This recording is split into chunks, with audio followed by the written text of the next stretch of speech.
talagang maling-mali ang sinasabi ni Atty. Tolentino. Nakadalasan, namimilit. Sinabi rin niya yan, mapapanood natin, namimilit yung PAW. Hindi po kami namimilit.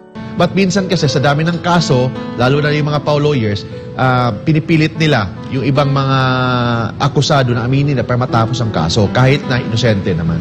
Hindi po siya nag-research. Ano bang hugot mo? Maaalamin natin kung anong hugot mo. Bakit yung PAW ang pinagdidiskitahan mo, ha? Tingnan natin. Atty. Ana, ilan ba yung appeal cases natin sa bawat taon? Yan po yung mga winning Ayan. cases natin. Historical data po, overall 12,419. Panalo sa Korte Suprema at sa Court of panalo. Appeals. Ayan, opo.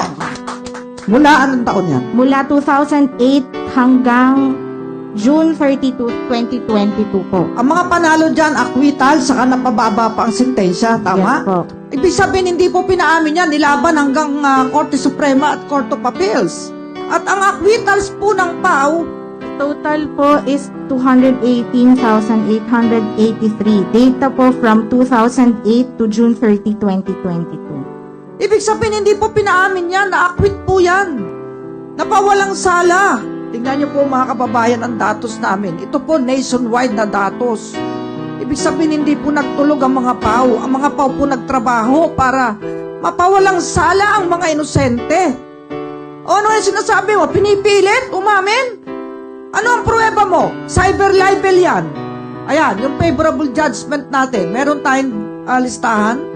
Ibig sabihin, hindi natin pinaamin. Favorable judgments po in criminal cases from 2008 to June 30, 2022, 2,493,123. O, ayan. Sa criminal cases po yan, ano po yan, kas magkakasama na po yung mga acquittals, dismissed with prejudice, Granting motion to memorial. quash granted, demurrer to evidence, at sa iba pa po, convicted for lesser offense, at mga iba pang favorable disposition. 2,493,123 mula 2008. Wala pa po yung 2001 mula nang umupo akong PAW chief hanggang 2007. Hindi po complete ang datos namin nun eh.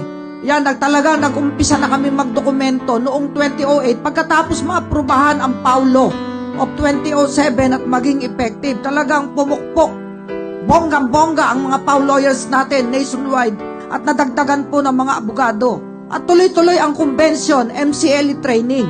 Kaya na nakaraan, October, may MCLE training tayo. Mga justices, judges na nagle-lecture. At next 2024, meron na naman tayong convention, pang-8. Talagang may empowerment po dito. Pero para siraan po ni Atty. Mark Tolentino tong PAW, publicly, sa gamit ang SMNI, yung kanyang programang Legal Minds. Sasabihin niya, obserbasyon. Bakit? Nasa korte ka ba araw-araw? Nagtatrial ang PAW chief hanggang ngayon, di kita nakikita sa court. O samahan mo ako sa hearing ko para matuto ka rin paminsan-minsan.